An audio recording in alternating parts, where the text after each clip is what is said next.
Welcome back, gang, for the first time and hopefully many more to come. Don't forget to subscribe to the YouTube channel and click on the notifications right here, this little bell, so you can get those emails every time we go live. Peace. Live here with Keith Connolly, the manager, advisor of Daniel Jacobs. Just talk to us a little bit about this HBO deal. You caught everyone by surprise because obviously Al Haymon is still involved in the career of Daniel Jacobs. And we're used to seeing Al Haymon fighters on Showtime, and boom, you guys are now on HBO, which is, you know, I hate to say it, but they still have the most subscribers and a bigger boxing audience, so it's a great move for Daniel. Yeah, well, that was the reason we did it specifically with Danny. Most of the big HBO fights are in the middleweight division, or a lot of them, and that's where the money was for Danny. So at this point in his career, we both felt it was the right move for Danny at the right time. You have Triple G, you have Canelo, you have David Lemieux, and Billy Joe Saunders is fighting there now. So for Danny, that's where the money was, and that's where the big fights were, so it made sense. Now, Keith, please give us some insight into the Eddie Hearn thing. Obviously, that sent a splash through the boxing media.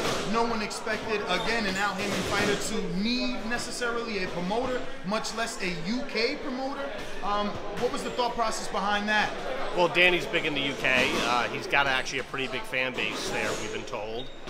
They like his style of fighting, and you know, Eddie was looking to branch out into the US, and we felt like Danny clicked with his personality, and it was a move that we all thought was in Danny's best interest. So there's a lot of things behind the scenes that go on that I don't really want to talk about, but I think it was a win-win for Danny. Now, is this a thing where we may see Danny fight in the UK because of Right now, in the next couple of years, we'll be concentrating strictly on the United States, but if the right situation comes up, we'll definitely have Danny fight in the UK, but I don't think that'll be for a few years. Now, obviously, in the 160-pound division, HBO is thoroughly invested. Just brought on Andre, Danny Jacobs. Obviously, the cash cow is Canelo Alvarez, Triple G's.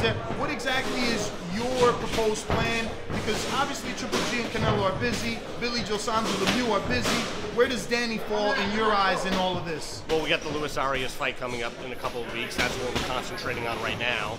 Danny doesn't want to look too far ahead, but the master plan would be to fight the winner of BJ Saunders, David Lemieux, and once we beat the winner of that, get in line for the winner of the Canelo Triple G fight. Now, that definitely makes a lot of sense. Get the winner of Lemieux and Billy Joe Saunders. If you can win that fight, you get a belt, you raise the profile. Is that the game plan? Make those pay-per-view numbers kind of match what the rumored Canelo and Triple G numbers were? Exactly. I think if Danny wins the title, going into the Canelo or the Triple G rematch, the numbers will be bigger, the money will be bigger for Danny, and in the end of the day, that's the most important thing. But yeah, it's just a matter of the winner of BJ Saunders, David Lemieux, has to be willing to fight Danny Jacobs. We're willing to fight either of those guys. We're willing to fight Triple G and Canelo, and I think we've proven that Danny's not scared of anybody. People thought he was scared going into the Triple G fight, and I thought he won. I think a lot of people thought he won, but even if you didn't think that Danny got the decision, it was a very, very competitive fight. So I think Danny's proven that he's at the elite level in the middleweight division right now, and there's nobody that we're really looking to duck. Well, let's switch it obviously to the present. Danny does have a live body in front of him. Lewis ended up being a firecracker at the press conference, and he wants to make a name for himself. You've been with Danny for so long. Is there any worry in Keith about this fight? No one expected Luis Arias to be so vocal and adamant about winning this fight, but what else can you expect from a kid getting his opportunity? Well, I worry anytime Danny fights anybody. You have to worry. If you're not worried, then there's a problem. But I respect Luis Arias. I'm glad that he's so confident. I'm glad that he's looking to come to win. Nobody wants to, you know, in Danny's debut, see a guy come in and lie down. I want to see a guy that's going to test Danny's limits to keep Danny sharp. But as far as winning the fight, I mean, anything's possible in boxing. But my prediction is Danny stopping him in the middle rounds.